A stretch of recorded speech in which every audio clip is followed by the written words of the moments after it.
এক সাহাবী খুব কালো, বিয়ে হয় না, খুব কালো, বিয়ে হচ্ছে না। অনেক মেয়ে দেখেন কেউ পছন্দ করে না, নবীর কাছে এসে বলে, ইয়া রাসূলুল্লাহ, যৌবন হয়ে গেছে আমার, বিয়ের সময় হয়ে যাচ্ছে, বিয়েটা করবো কোনদিন হুজুর, কেউ তো বিয়ে দেয় না। রাসূল বললেন, বিয়ে করবে? হ্যাঁ, অবশ্যই তোমার পাত্রী রেডি আছে, তোমার বিয়ে হয়ে যাবে, হুজুর তাড়াতাড়ি ব্যবস্থা করেন। সুবহানাল্লাহ বলবেন না? জেনা দরকার না বিয়ে দরকার? আজকে কি দরকার? আজকে কি করে?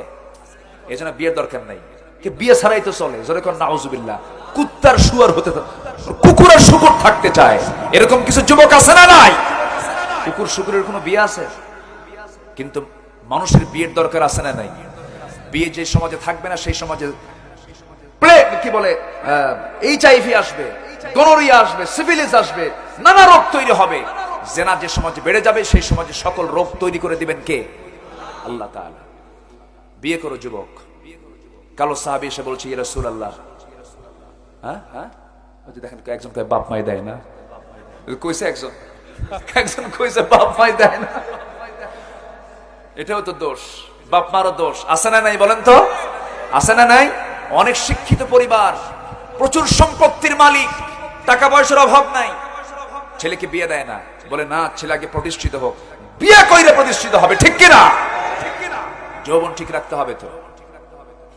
সম্মানিত ভাইয়েরা, রাসূল বললেন, বিয়ে করবা? হুজুর তাড়াতাড়ি। কে ঠিক আছে, রেডি হও, যাও, ওই মদিনার একটা সুন্দরী মেয়ে আছে, তুমি ওই সুন্দরী মেয়ের বাপকে গিয়ে বলো, বিয়ের ব্যবস্থা হয়ে যাবে। হুজুর আমি আর বলতে পারবো না, আপনি একটা আইন করে দেন, মানে জাস্ট আপনি লিখিত করে দেন। সুন্দর করে একটা চিঠি প্রস্তুত করা হলো। আমার রাসূল সুন্দর করে চিঠি প্রস্তুত করে বললেন, যাও, সাদ আল আসওয়াদ আস-সুলাইমি, ওই সাহাবীর নামে চিঠিখানা নিয়ে উনি চলে গেলেন ইবনে ওয়াহাবের বাড়িতে, মদিনার সবচেয়ে সুন্দরী নারীর বাবা। নিয়ে বলতেছে, ইবনে ওয়াহাব, এই যে চিঠি পড়ো, তাড়াতাড়ি ব্যবস্থা করো। সুবহানাল্লাহ বলবেন না? চিঠির দাম আছে না নাই? চিঠি লিখেছেন মুহাম্মদ সাল্লাল্লাহু, তার পক্ষ থেকে চিঠি এসেছে, রিসালাতুন আযীমা, সম্মানজনক চিঠি। চিঠিটা পড়েই ইবনে ওয়াহাব আশ্চর্য হয়ে গেলেন, মনে মনে চিন্তা করছেন, আরে রাসূল শুধু রাসূল না, রাসূল তো আমার মেয়েটা নিয়েও ভাবেন, তিনি সামাজিক একজন ব্যক্তিত্ব সম্পন্ন মানুষ, ঘটকের দরকার আছে না নাই? নান্টু ঘটক, মিথ্যুক ঘটক, ঘটকালির তো প্রয়োজন আছে। আমার রাসূল ঘটকও ছিলেন, মিথ্যা কথা বলে কখনো এগুলো চাপানো যাবে না।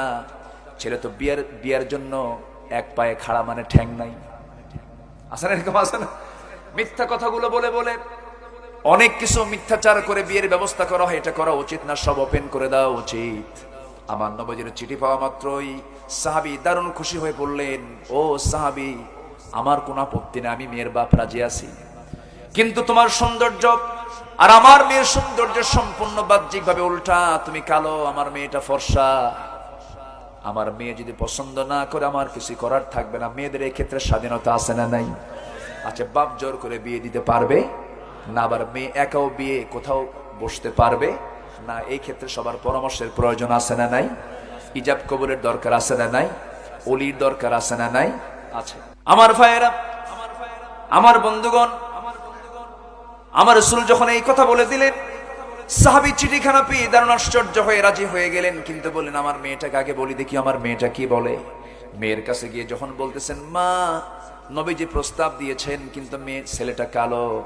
মেয়েটা কাঁদতে কাঁদতে অস্থির হয়ে যাচ্ছে। বাপের ভুল ধারণা হয়ে গেল। বাপ বলতেছে, মা, মনে হয় তোমার পছন্দ হয় নাই, আমি বিয়ে দেব না। এবার মেয়েটা বলছে, বাবা, বুঝতে ভুল করেছো, এই জাগতিক জীবনে আমারও যদি কোনো বিয়ে হয়, আমার নবীর পছন্দ করা সেই কালো ছেলেটাই আমার একমাত্র স্বামী হবে। যেরকম সুবহানাল্লাহ। তাদের কাছে চেহারা আগে না তাকওয়া আগে? তাকওয়াটা আগে ছিল, এখন কি আগে বলেন?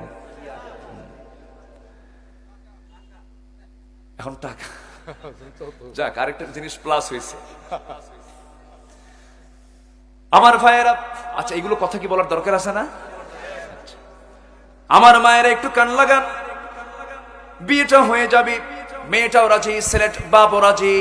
এবার বাপ এসে বলছে, ও ছেলে, ও সাদ আল আসওয়াদ সুলাইমি, আমার মেয়েটা রাজি হয়ে গেছে। আনন্দ দেখে কে দৌড় মেরে মেরে চলে গেছেন নবীর দরবারে, গিয়ে বলছেন, ইয়া রাসূলুল্লাহ, সব রাজি হয়ে গেছে। কে? মেয়ে রাজি, মেয়ের বাপ রাজি, আমিও রাজি। তাড়াতাড়ি বিয়ে দিয়ে দেন। রাসূল বললেন বিয়েতে দেব, কিন্তু টাকা ছাড়া তো বিয়ে করা যাবে না, টাকা লাগবে মেয়ে পক্ষের না ছেলে পক্ষের। কিন্তু আজকের সমাজে লাগে ছেলে পক্ষের না মেয়ে পক্ষের। সোজা না উল্টা? মানে সোজা না উল্টা? উল্টা হয়ে গেছে। যেটা লাগবে ছেলের সেটা লেগে যায় আজকে মেয়ের। আজকের সমাজে যদি পর্দা থাকতো, পরিবেশ থাকতো, ইসলাম থাকতো, একটা মেয়ের বিয়ে হওয়ার সময় একটা পয়সা মেয়ের বাবার খরচ করা লাগতো না। বাজারে যে জিনিস আমদানি বেশি হয় সে জিনিসের দাম বাড়ে না কমে? কমে যায়। কিন্তু যে জিনিস সহজে পাওয়া যায় না, সংকট সৃষ্টি হয়ে গেছে, তার দামটা বেড়ে যায়। আজকে বাজারে সবচাইতে বেশি মহিলা মানুষ কম না বেশি? আসতে কবে না, মহিলা মানুষ কম না বেশি? তাদের গায়ে কোনো কাপড় চোপড় আছে নাকি? কোনো কাপড় চোপড় থাকা লাগে না। যত কাপড় কম তত আধুনিক, যত কাপড় কম তত কি আধুনিক। এবং তাদের লজ্জা শরমটাও দিন দিন কমে গেছে। সব মাকে বলবো না, যে সমস্ত মাদের মধ্যে সমস্যা তাদেরকে বলছে, মন খারাপ করা যাবে না মা। আজ থেকে 20 বছর আগে মুরব্বী